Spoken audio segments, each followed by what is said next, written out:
Hi everyone. So எல்லோரும் எப்படி இருக்கீங்க? நல்லா இருப்பீங்கன்னு நினைக்கிறேன். 10th 11th 12th quarterly exam நெருங்கி கொண்டு இருக்கிறது. ஏன்னா சார் இப்போ தான் மிட்டம் முடிஞ்சுது, அதுக்குள்ளே குவார்ட்டர்லிங்கிறீங்க. உண்மைதானே? இப்போ தான் மிட்டம் முடிஞ்சுது. அந்த மிட்டம் நல்லா பண்ணிங்களா? நிறைய பேர் நல்லா பண்ணலங்கிற விஷயந்தான் எனக்கு காதுக்கு வந்தது. என்னென்னா நம்ம டியூஷன்லேயே கேட்டதும் சரி, இல்லை அக்கம் பக்கத்தில் கேட்டாலும் சரி, எல்லாருமே சொல்கிறது என்ன அப்படின்னா, மிட்டமில் ஒரு சப்ஜெக்ட் இல்லை 2 சப்ஜெக்ட், ஏதோ ஒரு சப்ஜெக்ட் கஷ்டமாக வந்துருச்சு, இல்லை 2 எக்ஸாமும் வைக்கிறாங்க, அது கொஞ்சம் கஷ்டமாக இருந்தது. அண்ட் போர்ஷன்ஸ் நிறையா இருந்தது மிட்டமுக்கு. அதனால் என்னால் ஒரே நாள் நைட்டில் படிக்க முடியல. நிறைய சொன்னீங்க. அண்ட் மிட்டமில் சரியாக பண்ணலை அப்படிங்கிறதும் நிறைய சொன்னீங்க. அண்ட் ரொம்ப முக்கியமான விஷயம் குவார்ட்டர்லி தான். மிட்டமை விட குவார்ட்டர்லி தான் ரொம்ப முக்கியம். இருந்தாலும் மிட்டமில் ஒரு மொமெண்டம் கிடச்சிருக்கணும். கிடைக்கலைனாலும் பிரச்சனை இல்லை. இந்த ஒரு மாதம் ஒழுக்கமாக படித்து குவார்ட்டர்லியில் நல்ல மார்க் எடுங்க. 10th 11th 12th. இந்த வீடியோ கீழே சப்ஸ்கிரைப் பட்டன்னு ஒன்று இருக்குது. அதை கிளிக் பண்ணிங்கன்னா தான் சப்ஸ்கிரைப் பண்ணி எனக்கும் ஒரு ஆதாயம் கிடைக்கும். ஸோ அதனால் தயவுசெய்து சப்ஸ்கிரைப் பண்ணி பெல் ஐக்கனை கிளிக் பண்ணி வச்சுக்கோங்க, நோட்டிஃபிகேஷன் வரும். அண்ட் ரொம்ப முக்கியமான விஷயம், டிஎன்ஏ வீடியோ போடுறல சீனியர்ஸ்க்கு, அது கொஞ்சம் டிஸ்டர்பன்ஸாக இருக்கும் உங்களுக்கு. பட் இருந்தாலும் ஒரு சில நாட்கள் தான் உங்களுக்கு, அவ்வளோதான். இந்த ஒரு 10-15 நாள் தான் போடுவேன். அதுக்கப்புறம் நம்மளோட ஃபுல் ஃப்ளெட்ஜாக வந்துடும், கிராஷ் சீரிஸ் எல்லாமே வந்துடும். ஸோ அதனால் கொஞ்சம் பொறுத்துக்கோங்க. அண்ட் முடிஞ்ச அளவுக்கு நான் வீடியோஸ் முன்னாடியே உங்களோட இம்பார்ட்டன்ட் கொஸ்டின்ஸ் எல்லாம் போட ட்ரை பண்ணுறேன். 10th 11th 12th சார் மிட்டமெல்லாம் எப்படி போச்சு, உங்களுக்கு எப்படி போச்சுன்னு சொல்லிட்டு கமெண்ட் பாக்ஸில் தெரிவிங்க. என்ன கேட்டால் மிட்டம் எப்படி வேணாலும் போட்டோம், ஆனால் குவார்ட்டர்லி நமக்கு நம்ம கையில் இருக்கிற மாதிரி பார்த்துக்கோங்க. ஏன் நான் சொல்கிறேன்னா, போர்ஷன்ஸும் ஹெவியாக இருக்கும். அண்ட் ஆல்சோ பார்த்தீங்கன்னா உங்களுக்கு படிக்கிறதுக்கும் நிறையா இருக்கும். அண்ட் ரொம்ப முக்கியமான விஷயம், டைம் ரொம்ப கம்மி. அதாவது இப்போ ஆகஸ்ட்டு 3ஆம் தேதி 3ஆம் தேதி இருக்கும். இன்னும் ஒரு 27 நாள் முடிஞ்சால் செப்டம்பர் 2வது வாரம் குவார்ட்டர்லி. ஸோ பெருசாக நமக்கு டைம் கிடையாது. ஸோ அதனால் இந்த டைமில் எவ்வளோ படிக்கிறோம் அப்படின்னு கேட்டால், இப்போ எக்ஸாக்டாக சொல்ல போனால், இப்போ காமர்ஸ் குரூப்பெல்லாம் எடுத்தோம்னா காமர்ஸ் குரூப் வீடியோ போடணும்னு செமகானில் மேலே இருப்பீங்க, எனக்கு தெரியும். ஆனால் குவார்ட்டர்லி கண்டிப்பாக சத்தியமாக நான் வீடியோ போடுவேன். ஸோ காமர்ஸ்க்கெல்லாம் பார்த்தீங்கன்னா கிட்டத்தட்ட 20 லெசன் இருக்கும். அண்ட் எக்கனாமிக்ஸில் பார்த்தீங்கன்னா ஒரு 10 லெசன் 8 லெசன் இருக்கும். அதுக்கப்புறம் அதே மாதிரி அக்கௌண்ட்ஸில் பார்த்தீங்கன்னா ஒரு 7-8 லெசன் இருக்கும். அதே மாதிரி பார்த்தீங்கன்னா சிஏல பார்த்தீங்கன்னா ஒரு 12 லெசன் 13 லெசன் இருக்கும். அதே தான் சயின்ஸ் குரூப்புக்கும். ஃபிசிக்ஸ்க்கு பார்த்தீங்கன்னா ஃபஸ்ட் வால்யூம் ஃபுல்லாக, வால்யூம் 1 ஃபுல்லாக, இந்த வால்யூம் 1ல் 6.5 லெசன்ஸ் வரும். அதுக்கப்புறம் கெமிஸ்ட்ரியில் பார்த்தீங்கன்னா 10 லெசன்ஸ், யூனிட் 1 2 3 4 6 7 8 11 12, இந்த 10 லெசன்ஸ் வந்துடும். அதுக்கப்புறம் பார்த்தீங்கன்னா மேக்ஸில் பார்த்தீங்கன்னா ஃபஸ்ட் வால்யூம் ஃபுல்லாக, வால்யூம் 1 ஃபுல்லி, ஓகேவா. இங்கிலீஷ் எல்லாம் 4 லெசன். அதுக்கப்புறம் தமிழ் 4 இயல் வந்துடும், 3 இயல் வந்துடும். அதுக்கப்புறம் பார்த்தீங்கன்னா கம்ப்யூட்டர் சயின்ஸ் ஒரு 11 லெசன் வரும், 11 யூனிட்ஸ், ஓகேவா. பயாலஜி பார்த்தீங்கன்னா பாட்னியில் ஃபஸ்ட்டு 6 லெசன் வந்துடும். பாட்னியில் ஃபஸ்ட்டு 5 லெசனும் 6 லெசனும். பாட்னியில் ஃபஸ்ட்டு 6 லெசன். ஜுவாலஜியில் 1 to 8, 12th சொல்லிட்டு இருக்கேன். இதுவே 11th அப்படின்னா ஒரு 6 லெசன் வந்துடும் ஃபிசிக்ஸில். கெமிஸ்ட்ரியில் இதே 10 லெசன் தான் 11th. அதே மாதிரி மேக்ஸில் first volume full 11th. 11th பார்த்தீங்கன்னா கெமிஸ்ட்ரிலையும் கம்ப்யூட்டர்லேயும் பார்த்தீங்கன்னா 10 லெசன் 11 லெசன் இருக்கும். பயாலஜியில் பாட்னியில் பார்த்தீங்கன்னா அதே மாதிரி 5 லெசன் இருக்கும். ஜுவாலஜியில் அதே மாதிரி 8 லெசன் இருக்கும். இதே போர்ஷன்ஸ் தான் உங்களுக்கு 11th வரும். ஸோ இந்த இவ்வளோ போர்ஷன்ஸ் நான் எப்படி சார் படிக்கிறது எப்படின்னு கேட்டிங்கன்னா, நீங்கள் பிரிச்சுக்கோங்க. ஏன்னா இப்போ ஆல்ரெடி மிட்டம் கொஞ்சம் படிச்சுப்பீங்க. இப்போ உதாரணத்துக்கு ஃபிசிக்ஸ்னு வச்சுக்கோங்களேன். இப்போ ஃபிசிக்ஸ் எவ்வளோ யூனிட் இருக்குது? 6 யூனிட் இருக்குது.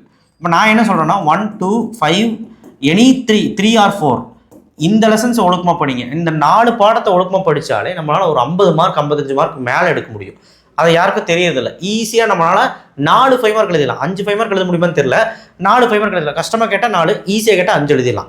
ஸோ உங்களுக்கு இந்த மாதிரி நீங்கள் படிக்க முடியல அப்படின்னா ஃபஸ்ட்டு இதை முடிச்சு வைங்க, சரிங்களா. அதுக்கப்புறம் அந்த 6வது லெசன் போய்க்கலாம். ஃபஸ்ட்டு வரைய முடியுங்க. அதே மாதிரி மேக்ஸ்லேயும் அப்படி தான். ஃபஸ்ட்டு 4 சாப்டர் நல்லா படித்து வச்சுட்டு 5வது சாப்டர்லேயும் 6வது சாப்டர்லேயும் 5 மார்க்ஸ் நல்லா படிங்க. ஏன்னா அதுதான் இம்பார்ட்டன்ட். அதேமாதிரி கெமிஸ்ட்ரியிலே பார்த்தீங்கன்னா 1 2 3 4 நல்லா படிச்சுட்டு 6 7 8 நல்லா படிச்சுட்டு இந்த 7 லெசன் நல்லா படிச்சுக்கோங்க. இந்த 11ஆம் பாடம் 12ஆம் பாடம் நேமிங் ரியாக்ஷன் மட்டும். அதே மாதிரி பயாலஜியில் பார்த்தீங்கன்னா உங்களுக்கு 5 லெசன் இருக்குது, 6 லெசன் வச்சுக்கோங்களேன். நீங்கள் ஒரு ஃபஸ்ட் லெசன் பாட்னியில் சொல்கிறேன். பாட்னியில் first lesson, second lesson, third lesson easy, 4th lesson easy, 5th lesson, first 5 lesson படிங்க போதும். ஜுவாலஜியில் 1 2 3 படிச்சிருவீங்க. 4 ஈஸி தான், 5 ஈஸி தான், 6 ஈஸி தான். ஆனால் 7 8 ரொம்ப ஈஸியாக இருக்கும், படிச்சிருங்க. 6 ஈஸி தான் என்ன கேட்டால், ஏன்னா பெரிய பேர்டன் இல்லை. சிஎஸ் பார்த்தீங்கன்னா ஃபஸ்ட்டு 6 பாடம் ஒழுக்கமாக படித்தாலே அடுத்த பாடம் ரொம்ப இம்பார்ட்டன்ட் கொஸ்டின்ஸ் படித்தாலே போதும். அதுக்குன்னு 6 பாடம் மட்டும் படிச்சிடாத, 10 பாடமும் படிக்கிறது ஈஸி தான். ஸோ இதுதான் வந்து நமக்கு வந்து நெருக்கடி இருக்கிற மாதிரி இருந்தால் நம்ம இப்படி தான் ஸ்பிட்டப் பண்ணி படிக்கணும். பட் ஈஸி தான். இப்போ எப்படி படிக்கணும் அப்படின்னு கேட்டிங்கன்னா, இப்போ நல்லா கேட்டுக்கோங்க. ஃபஸ்ட்டு 12th 11th சொல்லிட்டு இருக்கேன். 11th இதுதான். 10th வந்து இப்போ சொல்கிறேன், வெயிட் பண்ணுங்கள். இப்போ என்ன எப்படி படிக்கணும் அப்படின்னா, நான் சொல்கிற மாதிரி டெய்லி வந்து ரிவிஷன் பண்ணணும். டெய்லி வந்து பார்த்தீங்கன்னா ஒரு ஈவினிங் வந்து ஒரு 6:45 ஆரம்பிச்சிங்க, 6:30க்கு ஆரம்பிச்சிங்கன்னா 6 to 9 மணி முடியும் நீங்கள் படிக்கிற மாதிரி இருக்கணும். ஸோ அதே மாதிரி வந்து பிரேக்ஃபாஸ்ட் வந்து ஒரு 8:30க்கு முடிக்கிற மாதிரி பாருங்கள். அண்ட் நைட்டு வந்து ஒரு 10:30க்கெல்லாம் தூங்குற மாதிரி பாருங்கள். அப்போ தான் காலையில் வந்து எந்திரிக்க முடியும். காலையில் வந்து எவ்வளோ மணிக்கு எந்திரிக்கணும்னா, மார்னிங் வந்து நீங்கள் கண்டிப்பாக, நான் என்ன சொல்கிறேன்னா, ஒரு 5 மணிக்கு எந்திரிச்சு ஆகணும். 4:45க்கு எந்திரிக்கணும். அட்லீஸ்ட் ஒரு 5 மணிக்கு எந்திரிச்சு ஒரு 5:15 to 7 மணி முடி நீங்கள் கண்டிப்பாக வந்து படிக்கிறதுக்கு வரணும். இந்த கன்சிஸ்டன்சி வந்து டெய்லி இருக்கும். சண்டே கூட பார்க்கக்கூடாது. சண்டே கூட நீங்கள் வந்து 4 to 5 hours படிக்கணும். காலையில் ஒரு 3 மணி நேரமும் சாயங்காலம் ஒரு 3 மணி நேரமும் 6 hours அது மாதிரி படிக்கிற மாதிரி பாருங்கள். அப்போ தான் நம்மளால் வந்து ஓரளவுக்காவது படிக்க முடியும். இது வந்து ஆர்ட்ஸ் குரூப்புக்கு, சயின்ஸ் குரூப் மட்டும் கிடையாது. ஆர்ட்ஸ் குரூப்புக்கும் சரி, 10th சரி, இந்த ஷெடியூலை ஃபாலோ பண்ணுங்கன்னு சொல்லி ஃபஸ்ட்டுன்னு சொல்லிட்டு இருக்கேன். ஆனால் இங்கே முக்கால்வாசி பேர் அதை ஃபாலோவே பண்ணுறது கிடையாது. ஸோ அதே மாதிரி தான் இந்த லெசன்ஸ் எல்லாம் ஃபிசிக்ஸாக இருந்தால் டெரிவேஷன்ஸ் போட்டு பார்க்கணும். நியூமெரிக்கல் ப்ராப்ளம் சால்வ் பண்ணி பார்க்கணும். 2 மார்க்ஸாக இருந்தால் ஈக்குவேஷனோட சேர்த்து நம்ம படித்து சொல்லி பார்க்கணும். 3 மார்க்ஸாக இருந்தால் தான் நம்ம டயக்ராம் அண்ட் டெரிவேஷன்ஸாவது ஒழுக்கமாக படிச்சுட்டு போகணும். அண்ட் தியரியாக இருந்தால் நல்லா வந்து அந்த பாயிண்ட்ஸை மார்க் மனசில் வச்சுக்கணும். மேக்ஸாக இருந்தால் ஒரு டெய்லி 1.5 மணி நேரம் மேக்ஸு, ஒரு மண்டேலேருந்து ஆரம்பித்தா சாட்டர்டே முடி மேக்ஸு, டெய்லி வந்து மேக்ஸ் வந்து போட்டே ஆகும். அது 1.5 மணி நேரம் நீ மேக்ஸ் வந்து ஒர்க் அவுட் பண்ணிகிட்டே இருக்கணும். ஒரு டெய்லி ஒரு 10லேருந்து 15 நிமிஷம் ஒர்க் அவுட் பண்ணிகிட்டே இருக்கணும். போட்டு பார்த்து வரும், சும்மா கண்ணில் பார்த்தாலாம் வராது. அதே மாதிரி கெமிஸ்ட்ரி இருக்கிறதா எழுதிப்பார். ஒரு 3 டைம் 4 டைம் ஏன் ரியாக்டன் வந்துச்சு, ஏன் ப்ராடக்ட் சைடில் ஏன் இப்படி வந்து பேலன்ஸ் ஆச்சு அப்படின்னு சொல்லிட்டு நீங்கள் படித்து பாருங்கள். ஏன்னா அதில் தான் பெரும்பாலும் தவற விடுறீங்க. ஸோ இந்த விஷயத்தை எல்லாமே நீங்கள் ஃபாலோ பண்ணுங்கள். கெமிஸ்ட்ரி படிக்கும்போது, கெமிஸ்ட்ரியும் சரி ஃபிசிக்ஸும் சரி படிக்கும்போது புக் பேக் மட்டும் படித்தா போதும். நிறைய பேர் படிக்கிறீங்க. ஃபிசிக்ஸில் புக் பேக் மட்டும் போதும், ஒரு பிரச்சனையும் வராது. புக்கின் நான் சொல்கிறது மட்டும் போதும், ஒரு 10% தான் இருக்கும். கெமிஸ்ட்ரியில் புக் பேக் பத்தாது. புக் பேக்கில் நமக்கு வந்து 80% எடுத்துடலாம். அதாவது உங்களுக்கு ஒரு 50 மார்க் எடுத்துடலாம். ஆனால் நான் என்ன சொல்கிறேன்னா, புக் பேக் இல்லாமல் நீங்கள் புக்கில் நான் சொல்கிற கொஸ்டின் படித்தாலே தான் சென்டம் போட முடியும். அண்ட் மோரோவர் ஆர்கானிக் கெமிஸ்ட்ரியில் காம்பவுண்ட் ஏ பிசி அந்த கொஸ்டின்ஸ் வந்துகிட்டே இருக்குது. அந்த கொஸ்டினுக்கான பிடிஎஃப்பும் நான் தந்துடுறேன். ஓகேவா? அதே மாதிரி பயாலஜி, ஜுவாலஜி, சிஎஸ் எல்லாமே நீங்கள் வந்து பிரித்து படிச்சுக்கலாம். நான் சொல்கிறது என்னென்னா, மெயின் சப்ஜெக்ட் எப்படி படிக்கணும்னு சொல்லிட்டு இருக்கேன். டெய்லியுமே maths, alternative days physics chemistry, வீக்கெண்டில் Saturday Sunday or Friday Saturday Sunday biology or C S. இதை மட்டும் ஃபாலோ பண்ணுங்கள். தமிழே படிக்க வேணாமல் சார், தமிழ் இங்கிலீஷ், தமிழில் 3 லெசன் தான், இங்கிலீஷ் 4 லெசன், ஏதோ ஒரு 2 லெசன் படித்தாலும் போதும் இப்போதைக்கு. ஸோ தமிழ் வந்து 2 வாரத்துக்கு ஒரு தடவை, 4 வாரம் தான் இருக்குது, 2 வாரத்துக்கு ஒரு தடவை 2 டைம், ஒரு 4 டைம் டச் பண்ணுற மாதிரி பாருங்கள். இப்போ 14 டேஸில் ஏதோ 2 நாள், அடுத்த 14 டேஸில் ஏதோ 2 நாள், ஒரு 4 டேஸ் தமிழ் இங்கிலீஷ் படிக்கிற மாதிரி பாருங்கள். இந்த மாதிரி நீங்கள் பிளான் பண்ணிங்கன்னா ஒர்க் அவுட் ஆகும், இல்லைன்னா ஒர்க் அவுட் ஆகாது. இது அடுத்த 10th வந்து பார்த்தீங்கன்னா சுலபமாக சொல்லிடலாம். மேக்ஸில் போர்ஷன்ஸ் வந்து 1st chapter, 2nd chapter, 3rd chapter and மேட்ரிக்ஸும் இருக்குது, 4th சாப்டர் இருக்குது, 5th சாப்டர் இருக்குது, 6.1 முடி இருக்குது, 6.2 எல்லாம் இருக்காது, 6.1 முடி இருக்குது. இது எல்லாமே வந்து பார்த்தீங்கன்னா உங்களுக்கு ஜாமெட்ரி கிராஃபும் இருக்குது. ஸோ அதே மாதிரி சயின்ஸில் வந்து பார்த்தீங்கன்னா ஃபிசிக்ஸில் வந்து 4 லெசன் வந்துடும், கெமிஸ்ட்ரிலையும் 4 லெசன் வந்துடும், 4 லெசனா 3 லெசன் வந்துடும். பயாலஜியில் வந்து பார்த்தீங்கன்னா 12th லெசன்லேருந்து நமக்கு 13, 14, 15, 16, 17, 18 முடி வந்துடும். ஏன் 19 முடி இருக்கிறக்கே வாய்ப்பு இருக்குது, சாரி 18 முடி வாய்ப்பு இருக்குது. மொத்தம் 20 லெசன் இருக்க வாய்ப்பு இருக்குது. சோஷியலில் வந்து பார்த்தீங்கன்னா உங்களுக்கு ஹிஸ்ட்ரியில் வந்து ஃபஸ்ட்டு 6 லெசன், ஜாகிரஃபியில் வந்து பார்த்தீங்கன்னா ஃபஸ்ட்டு 5 லெசன், சிவிக்ஸில் வந்து பார்த்தீங்கன்னா ஃபஸ்ட்டு 3 லெசன், எக்கனாமிக்ஸில் வந்து பார்த்தீங்கன்னா அடுத்த 3 லெசன், ஃபஸ்ட்டு 3 லெசன். ஸோ இதுதான் உங்களுக்கு வந்து சோஷியல் இருக்க போர்ஷன்ஸ். ஸோ அப்போ நீங்கள் இவ்வளோ போர்ஷன்ஸ் இருக்குது. அப்போ நீங்கள் டெய்லி உட்காந்து இந்த 3 சப்ஜெக்ட்டையும் மாற்றி மாற்றி படிக்கணும். எப்படின்னா டெய்லி மேக்ஸ் போடுற மாதிரி பார்க்கணும். உங்களுக்குமே கிளாஸ் சீரிஸ் போடலாம் தான் இருக்கிறேன். நீங்கள் ஒத்துழைச்சி நீங்கள் வந்து எனக்கு சப்போர்ட் பண்ணிங்கன்னா கண்டிப்பாக நான் போடுவேன். அண்ட் சயின்ஸ்லேயும் வந்து பார்த்தீங்கன்னா உங்களுக்கு டெய்லி ஒரு நாள் சயின்ஸ் படித்தா, ஒரு நாள் ஆல்டர்னேட்டிவ் டேஸ் வந்து சோஷியல் படி, ஒரு நாள் சயின்ஸ் படித்தா சோஷியல் படி, அந்த மாதிரி பண்ணு. வீக்கெண்டில் தமிழ் இங்கிலீஷ் பாரு, சாட்டர்டே சண்டே. மேக்ஸ் மட்டும் டெய்லி போடுற மாதிரி பாரு. 1.5 மணி நேரமாவது டெய்லி மேக்ஸ் வந்து ஒர்க் அவுட் பண்ணணும். ஓகேவா? நான் சொன்ன மாதிரி 12th சொன்ன மாதிரி காலையிலையும் படிக்கணும், மாலையிலையும் படிக்கணும். தூங்குற டைம் எப்போ, பிரேக்ஃபாஸ்ட் எப்போன்னு சொல்லிட்டேன், ஞாபகம் வச்சுக்க. இவ்வளோதான் நான் சொல்ல முடியும். ஸோ இதை நீங்கள் வந்து கோ த்ரூ பண்ணி ஆகணும். 1 மாதம் தான் உனக்கு டைமு.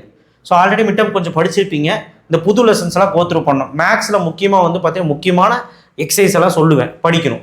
தமிழில் வந்து பார்த்தீங்கன்னா உங்களுக்கு 6 இயல் இருக்கும், கண்டிப்பாக 6 இயல் கண்டிப்பாக இருக்கும் தமிழில். இங்கிலீஷில் வந்து ஃபஸ்ட்டு 4 லெசன் இருக்கும். ஸோ இந்த 6 இயலில் ஒரு 4 இயலாவது முடிச்சு வைக்கணும். அப்போ தான் நம்ம செப்டம்பர் ஃபர்ஸ்ட் வீக்கில் ஏதாவது ரிவிஷன் விடும்போது 2வது வாரம் தான் எக்ஸாம் வரும். செகண்ட் ஃபர்ஸ்ட் வீக்கில் கொஞ்சம் ரிவிஷன் விடும்போது 2 லெசனும் சேர்த்து படிச்சுக்கலாம்.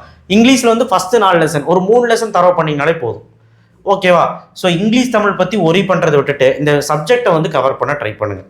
இதுதான் 10th. ஸோ இப்படியெல்லாம் நீங்கள் வந்து டெய்லி ஃபாலோ பண்ணால் தான் முடிக்க முடியும். தவிர இவ்வளோ போர்ஷன்ஸ் வச்சுட்டு டெய்லி விளையாண்டுட்டு இந்த படத்துக்கு போயிட்டு இல்லை வந்து அன்டைமில் சாப்பிட்டுட்டு இல்லை வந்து அன்டைமில் கேம் ஆடுறது, ஃபோன் நோண்டுறது, ஃப்ரெண்ட்ஸ் கூட போகிறது, இதெல்லாம் வச்சுக்கிட்டு இருந்தீங்கன்னா +2 10th மார்க் எடுக்க முடியாது. இதுதான் முக்கியம். +1 என்ன நினச்சிட்டு இருக்கிறான், இந்த ஒரு வருஷம் நான் விளையாண்டுக்கிறேன், அடுத்த வருஷம் நான் படிச்சுக்கிறேன் அப்படின்னு +1 நினச்சிட்டு இருக்கான். நான் உண்மையே சொல்கிறேன், +1க்கு நீ படிக்காதனால தான் +2ல் படிக்க முடியல. +1காரன் ஒரு சைக்காலஜி வச்சுருக்கான், பப்ளிக் இல்லை அதனால் ஜாலியாக இருக்க போகிறேன். அந்த மாதிரி இருந்தீங்கன்னா +2 கஷ்டம். அதே மாதிரி 10th 12th பப்ளிக் கொஞ்சம் பொறுப்பாக உட்காந்து இந்த ஒரு மாதம் நல்லா படித்து குவார்டர்லியில் 80 to 85% மார்க் எடுக்க ட்ரை பண்ணுங்க. அப்போ தான் நம்மளால் ஆஃப் இயர்லியில் அச்சீவ் பண்ண முடியும். குவார்டர்லியிலே நீ ஃபெயில் ஆகிட்டேனா இல்லை குவார்டர்லியில் நீ நினச்ச மார்க் வரலனா கண்டிப்பாக வேறு லெவலில் இம்பேக்ட் வந்து எங்கே நடக்கும்னா பப்ளிக் எக்ஸாமில் நடக்கும். மார்க் வராது. சரிங்களா? அதுவும் முக்கியமாக சயின்ஸ் குரூப்பில் ஒரு மார்க்கு நம்ம ஒரு 20 மார்க் எடுக்கிறதுக்கு எவ்வளோ கஷ்டப்படுறோம். ஸோ அதனால் தயவு செய்து வந்து பார்த்தீங்கன்னா டெய்லி படித்து எழுதி பாருங்கள், நிறைய ஒர்க் அவுட் பண்ணுங்கள், நிறைய டெஸ்ட் எழுதி பாருங்கள். டியூஷன் கிளாஸஸ் போகிறவங்களாம் டெஸ்ட் எழுதுங்க அங்கே. பட் வீட்டில் உட்காந்துருந்தோம் ஆன்லைன் மாதிரி ஆன்லைன்லேயே எடுத்து கொஸ்டின் பேப்பர் எடுத்து டெஸ்ட் எழுதுங்க. வீக்கெண்டில் ஒரு 2 நாள் டெஸ்ட் எழுதுங்க. ஃபுல்லாக டெஸ்ட்டு தான் ரொம்ப முக்கியம். ஸோ நான் எப்படி படிக்கணுங்க எல்லாமே சொல்லிட்டேன். அக்கௌண்ட்ஸ் குரூப்பை பொறுத்த வரைக்கும் அக்கௌண்ட்ஸ் சைடில் நீ போட்டுப்பாரு. காமர்ஸ் சைடில் வந்து திங்க் பண்ணி புரிஞ்சு படி, ஹெட்டிங்கை ஞாபகம் வச்சுக்க. எக்கனாமிக் சைடில் கிராஃப் இருந்தால் கிராஃப் நல்லா படித்து அதுக்கப்புறம் அந்த கிராஃபை பற்றி எக்ஸ்ப்ளனேஷன் படி, எக்ஸ்பிரஷன் தான் எக்ஸ்பிரஷனோட சேர்த்து படி. அண்ட் சிஏ வந்து ஃபுல்லாக கான்செப்ட் தான், அதெல்லாம் பிரச்சனை இல்லை, கதை எழுதி வைக்கலாம். அண்ட் தமிழ் இங்கிலீஷ் நான் சொல்ல வேண்டாம். தமிழில் வீக்கெண்டில் நீங்கள் வந்து தமிழ் இங்கிலீஷ் வந்து கான்சன்ட்ரேட் பண்ணால் போதும். முக்கால்வாசி தமிழை கான்சன்ட்ரேட் பண்ணுங்கள். இங்கிலீஷும் கூட நம்ம லாஸ்ட் வீக் ஒரு 2 நாள் வந்து கான்சன்ட்ரேட் பண்ணிக்கலாம். ஸோ இதுதான் மேட்ருங்க. ஷார்ட் அண்ட் ஸ்வீட்டாக சொல்லிட்டேன். பட் நீங்கள் வந்து டெய்லி வந்து படிக்கிற மாதிரி நீங்கள் பார்த்துக்கோங்க. இனிமேல் டெய்லியுமே வீடியோ வருமானு கேட்டால் கண்டிப்பாக வீடியோ வரும். சப்ஸ்கிரைப் பண்ணி வச்சு லைக் பண்ணுங்கள். ஆல் ஓவர் தமிழ்நாடு போய் சேரட்டும். கண்டிப்பாக இந்த வீடியோ வந்து ஒரு புரிதலான வீடியோவாக இருக்கும்னு நான் நினைக்கிறேன். கண்டிப்பாக வந்து நம்ம சப்ஸ்கிரைப் பண்ணி வாழ வைங்க. கண்டிப்பாக நன்றி, தேங்க்யூ. வாட்ஸ்அப் சேனல் லிங்க்லையும் ஜாயின் பண்ண நிறைய பேர் ஜாயின் பண்ண மாட்டேறீங்க. மிட் டர்ம் எக்ஸாமில் ஜாயின் பண்ணல. நிறைய பேருக்கு நான் இம்பார்ட்டன்ட் கொஸ்டின் போட்டதே தெரியல.